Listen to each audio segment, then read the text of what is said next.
नमस्कार, मैं हूं अखिलेश पांडे और आप देख रहे हैं सी न्यूज भारत। वक्त हो चुका है न्यूज बुलेटिन का। इस बुलेटिन में हम जानेंगे कि कहां चुनावी सरगर्मी के बीच मिला अज्ञात शव, कहां भाजपा के प्रत्याशी का हुआ भव्य स्वागत, और साथ ही जानेंगे कि किसने शहर उत्तरी विधानसभा से भाजपा प्रत्याशी के रूप में अपना नामांकन किया दाखिल। तो आइए इन खबरों पर विस्तार से करते हैं चर्चा। बदायूं जिले के नगर बिसौल में पुलिस की साठगांठ से दिन दहाड़े जुआ खेलते लोग, कोई भी डर नहीं, पुलिस प्रशासन बैठा शांत। बताते चले कि घनी बस्ती में दिन दहाड़े जमकर खेला जा रहा है जुआ एवं आचार संहिता की जमकर उड़ाई जा रही हैं धज्जियां और कोई भी नहीं दे रहा है सो ध्यान। बदायूं से सीनू संवाददाता चंद्रकांत की रिपोर्ट। कानपुर देहात के भोगनीपुर विधानसभा में चुनावी सरगर्मी के दौरान अज्ञात व्यक्ति की लाश मिली है। अज्ञात व्यक्ति की लाश डली होने की सूचना पर भारी भीड़ का जमावड़ा। सूचना मिलने पर कोतवाली भोगनीपुर समेत चौकी पुखराया ने घटनास्थल पर जांच पड़ताल की। जांच पड़ताल में अब तक युवक की शिनाख्त नहीं हुई है। पुखराया बीपीएन हॉस्पिटल के सामने विधायक विनोद कटियार के कार्यालय के बगल में लगभग 40 वर्षीय एक युवक की संदिग्ध परिस्थितियों में लाश मिली है। कानपुर देहात से सीनू संवाददाता संतराम सिंह के साथ विनोद कुमार निषाद की रिपोर्ट। पटेल नगर शाहगंज बाजार विकासखंड राजगढ़ विधानसभा मड़िहान जिला मिर्जापुर में ऊर्जा राज्य मंत्री एवं मड़िहान के विधायक रमाशंकर सिंह पटेल को भारतीय जनता पार्टी विधानसभा मड़िहान का प्रत्याशी बनाए जाने पर पटेल नगर में जबरदस्त स्वागत किया गया। मिर्जापुर से सीनू संवाददाता महेंद्र सिंह की रिपोर्ट। कैलरी सीओ के रुतबे से परेशान हितग्राही जब मन चाहा आ जाते हैं। जनपद सीओ हितग्राही रोज काटते हैं जनपद के चक्कर, और अभी 7 दिन बाद बैठे जनपद सीओ ईश्वर चंद्र वर्मा से यही पूछने की कोशिश पत्रकारों ने की तो उन्होंने अपने बाबू से कहा कि खड़े रहने दो, टाइम नहीं है। जवाब देने से जब पत्रकार बाहर से ही सीओ से सवाल पूछने लगे तो पत्रकार सीओ बौखला गए और पुलिस बुलाने की धमकी देने लगे। वहीं फर्जी एफआईआर भी लिखाने की धमकी दी है। वहां खड़े तमाम लोग अपने अपने कामों के लिए सीओ के दफ्तर में लाइन में खड़े थे और सीओ सीएम की तरह दरवाजा बंद कर अपने फोन पर बात करने में मगन थे। अच्छा, आप किस काम के लिए आए थे? यही शादी है हमारी। हाँ, अरे कम कार बनवाए। किससे मिलने आए थे? बाबू से। जनपद सीओ से? किसी ने नहीं सुना आपका? किससे मिलने आए थे आप? हमारी फार्म रखा हुआ है कर्मकांड वाला। कौन से गांव से आए हो? कच्चे गाँव से। क्या नाम है आपका? वीर सिंह गरबा। अच्छा, यहाँ आपकी नहीं सुन रहा था कोई? जनपद सीओ सुन रहे थे क्या? आपको अंदर आने दिया गया? हाँ सर, उन्होंने आने दिया था। गेट तो लगा है। अब तो गेट 60 साल पटकारे वो मारा काट नहीं बने और एक आवास 30 साल से पटकारे पर हमारा आवास नहीं मिला है। 30 साल हो गई। पिता पटवाई के पास अधिकारी से मिली थी क्या आप जाके? अभी अधिकारी से वो जफानी ना दे रहे तो कैसे ना सेक्रेटरी ना सरपंच को मायका दे। 30 साल से आवास उन्होंने। कौन से गाँव से आई हो? क्या नाम है तुम्हारा? तो अधिकारी ने गेट नहीं खोला आपका आने के लिए? आने के लिए का ठाड़े हैं, कोई जफानी ना दे रहे वहाँ मेरे को तरह को चक्कर दिया। मुरैना से सीनू संवाददाता अमन परमार की रिपोर्ट। प्रयागराज में शहरी उत्तरी विधानसभा से भाजपा प्रत्याशी के रूप में हर्षवर्धन वाजपेयी ने अपना नामांकन दाखिल किया। शहरी उत्तरी क्षेत्र मेरा घर है। शहरी उत्तरी का हर एक इलाका मेरे लिए मेरे परिवार के जैसा है। उन्होंने कहा, शहरी उत्तरी क्षेत्र में जितने भी घर हैं, जितने भी परिवार हैं, वह सभी मेरे अपने हैं। नमस्कार, हमारे साथ मौजूद हैं शहर उत्तरी से विधायक और विधानसभा प्रत्याशी भारतीय जनता पार्टी, जो कि बहुत ही सोचने और विचार करने के बाद इन्हें प्रत्याशी इस बार बनाया है। आइए हम इनसे जानते हैं और बात करते हैं किस प्रकार से इस बार फिर से 5 साल में जो विकास वो नहीं कर पाए या फिर जो उम्मीदें वो नहीं पूरी कर पाए, वो इस बार करने की उम्मीद आगे बढ़ाएंगे। विधायक जी, जिस प्रकार से बहुत दिनों तक सोचने के बाद भारतीय जनता पार्टी ने आपका सर्वे कराने के बाद आज आपको प्रत्याशी घोषित किया है कल, और आज आपने नामांकन किया है, तो क्या उम्मीदें और किन मुद्दों पे आप आगे चुनाव लड़ने के लिए आगे? देखिए, मैं हमेशा शहर उत्तरी विधानसभा के हित की पॉलिटिक्स करता आया हूँ। चाहे वो कोरोना काल में, मैं खुद पीजीआई में भर्ती था, लेकिन विद 40% लंग डैमेज लेकिन उसके बावजूद ऑक्सीजन की कमी दिल्ली में हो गई, लेकिन प्रयागराज के किसी भी अस्पताल में ऑक्सीजन की कमी हम लोगों ने नहीं होने दी।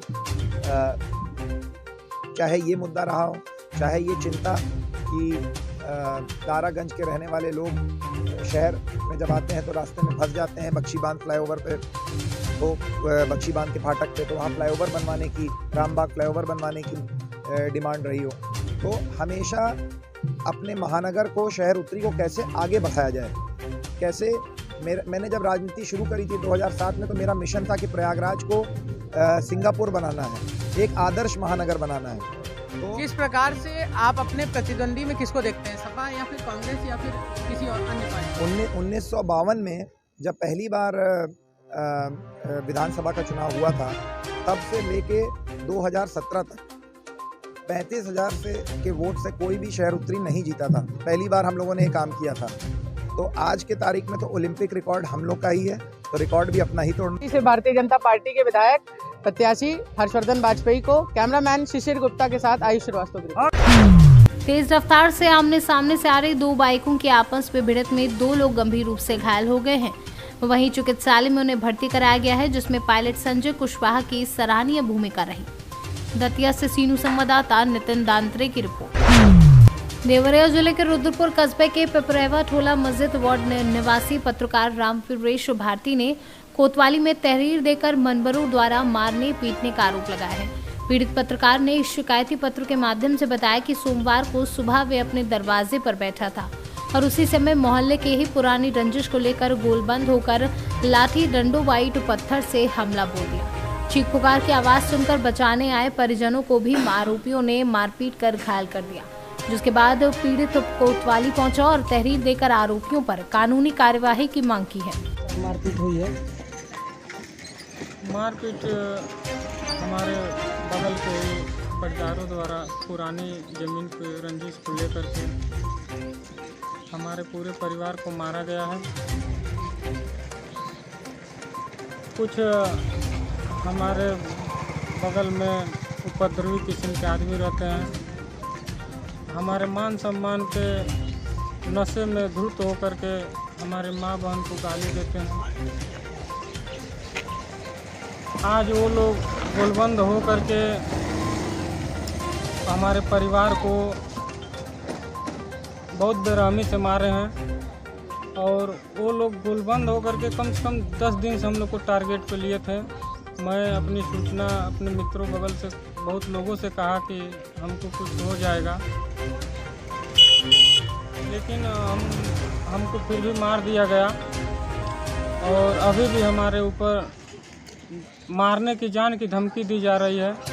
मैं यही चाहता हूं कि प्रशासन के लोग हमारे लिए, हमारे परिवार के लिए, सुरक्षा के लिए अपील कर रहा हूं कि हमारे परिवार को वो लोग अपने संरक्षण में देखें।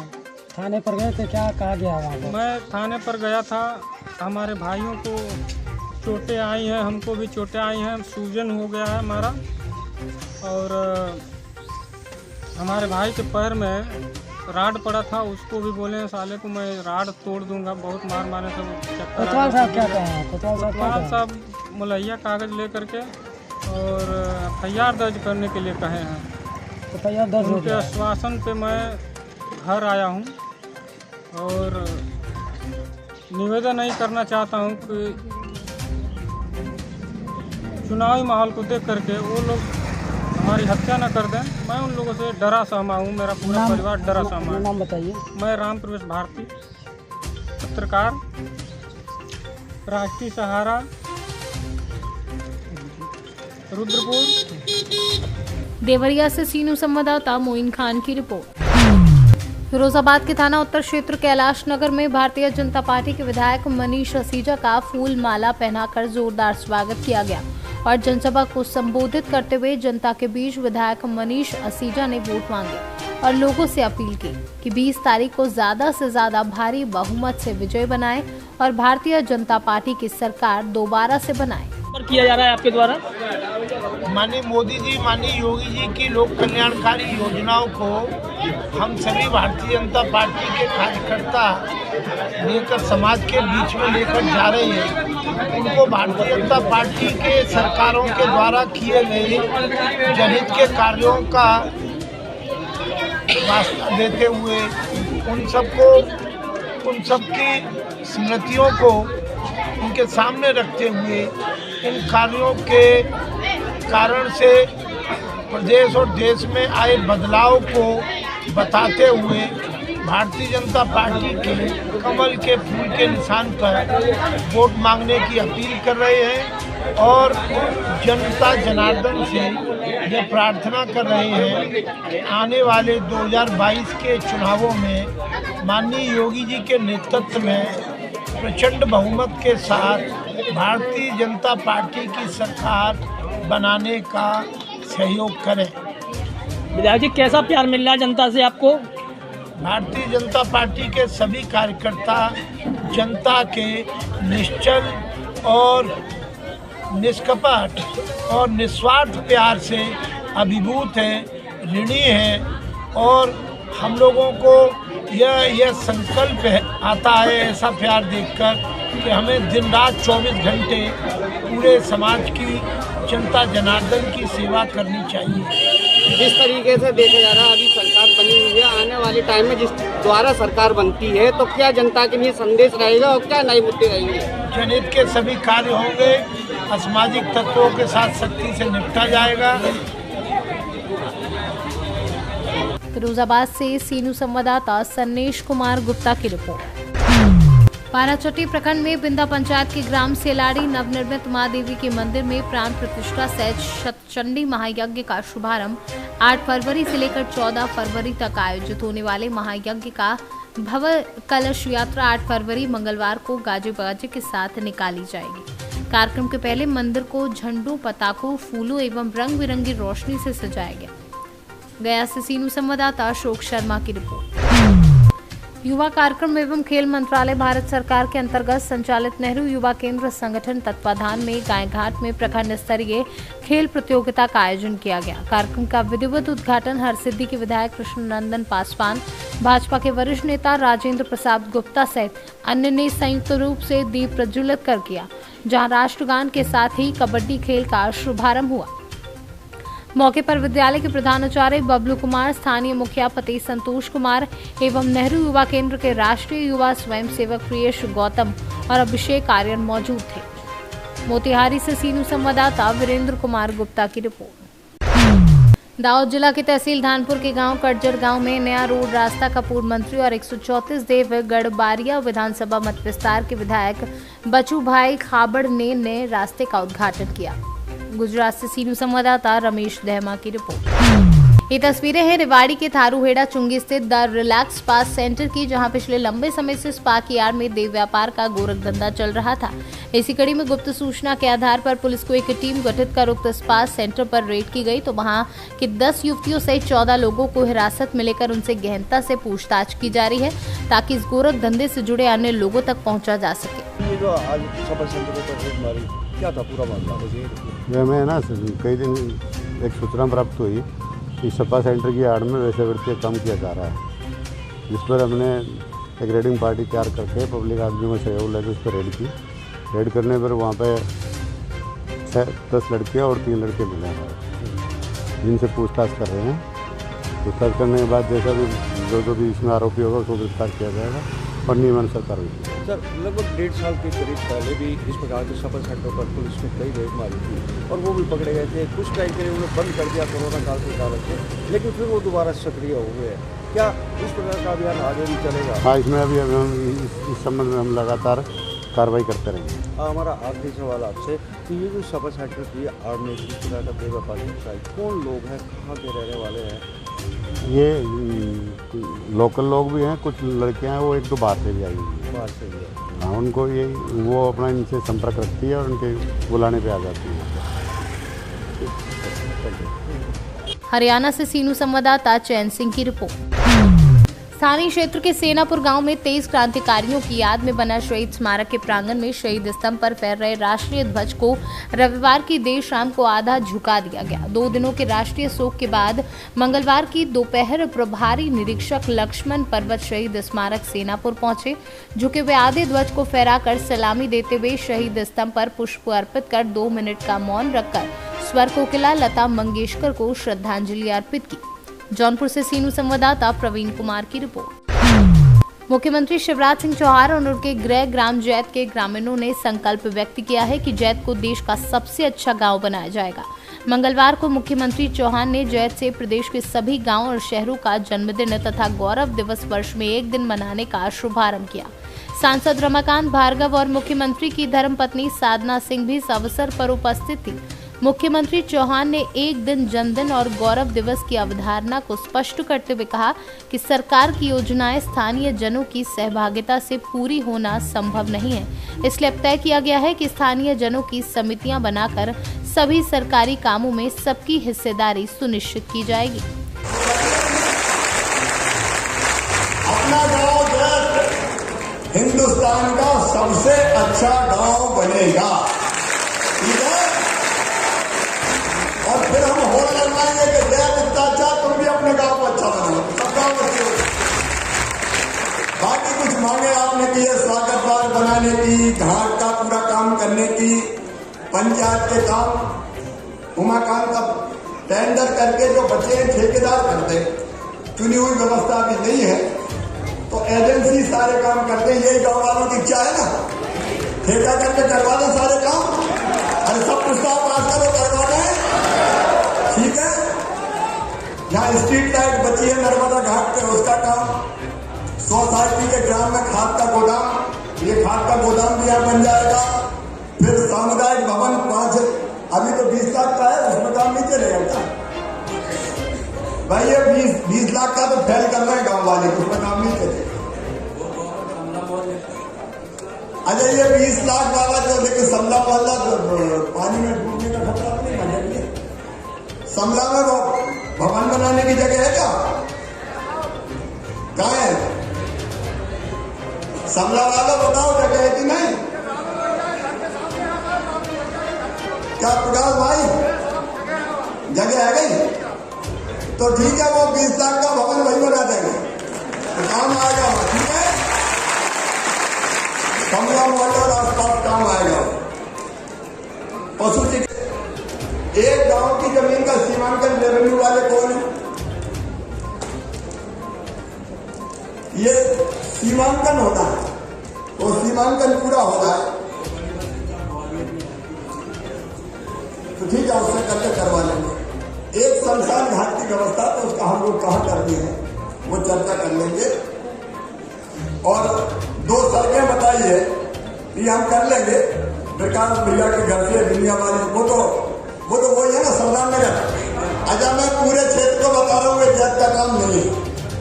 2 रोड स्वीकृत करी है मैंने नई। एक हारकच से शुरू होगी, हारकच, सोमरवाड़ा, देहरी, कमोरी, कुसुमखेड़ा, नांदेड़ से फिर सिलियाना, नांदेड़ से सिलियाना नारायणपुर तरफ से होते हुए जैत से सरदार नगर से हथनौरा से सुनानिया से बनेटा और वहां से सीधे साहेबगंज। एक तो ये हो गई नर्मदा पट्टी की, एक करक पट्टी की, बट्टला, सियागंज, सातपुर, वहां से रिसोड़ा वगैरह होते हुए, महागांव रिसोड़ा से होते हुए सीधे दादर, काली तलाई बीच में भूल जाते हैं, तो वहां से होके खुआ, मुरारी, नीम सत्रामो, नीमखेड़ी, सनखेड़ी, रामपुरा, गोदरा, डुगरिया, नीमटौन और वहां से सीहोर से सीनू संवाददाता चंदर सिंह बागवान की रिपोर्ट। उमरिया के विश्व प्रसिद्ध बांधवगढ़ टाइगर रिजर्व के खितौली परिक्षेत्र अंतर्गत ताला उमरिया रोड से लगे कंपार्टमेंट नंबर 369 के नजदीक संचालित टाइगर वैली रिजॉर्ट की फेंसिंग के अंदर बाघ के हमले से घायल नर शावक मिला है, जिसकी सूचना गश्ती दल के द्वारा पार्क प्रबंधन को दी गई है। सूचना मिलते ही तत्काल क्षेत्र संचालक BS अग्नेरी सहित पार्क अमला मौके पर पहुंचा और नर बाघ शावक को रेस्क्यू कर ताला परिक्षेत्र के बटान नामक जगह पर शिफ्ट किया, जहां डॉक्टर नितिन गुप्ता की देखरेख में घायल शावक का इलाज किया जा रहा है। आज प्रातः गश्ती दल को गढ़पुरी बीट के कक्ष क्रमांक 369 के पास राजस्व क्षेत्र में फेंसिंग के अंदर एक नर बाघ शावक घायल अवस्था में दिखाई दिया, जिसकी सूचना वरिष्ठ अधिकारियों को दी गई और त्वरित कार्रवाई करते हुए चेन लिंक फेंसिंग काट के रेस्क्यू बांधावट टाइगर रिजर्व के रेस्क्यू दल द्वारा शावक का रेस्क्यू किया गया और पठान रेस्क्यू केंद्र में ले जाकर उसका प्राथमिक उपचार किया गया। बाघ को पीठ में, कान के नीचे और पेट के पास बहुत गंभीर चोटें दिखाई दी। बारीकी से जांच करने पर ऐसा प्रतीत हुआ कि ये अन्य बाघ द्वारा घायल किया गया है। बाघ की हालत बहुत गंभीर होने के कारण उसे जू में मुकुंदपुर जू के लिए रवाना कर। उमरिया से सीनू संवाददाता KG पांडे की रिपोर्ट। फिलहाल इस बुलेटिन में इतना ही। देश दुनिया की तमाम खबरों के लिए देखते रहें सी न्यूज़ भारत। हर खबर आपके साथ, आपके हाथ।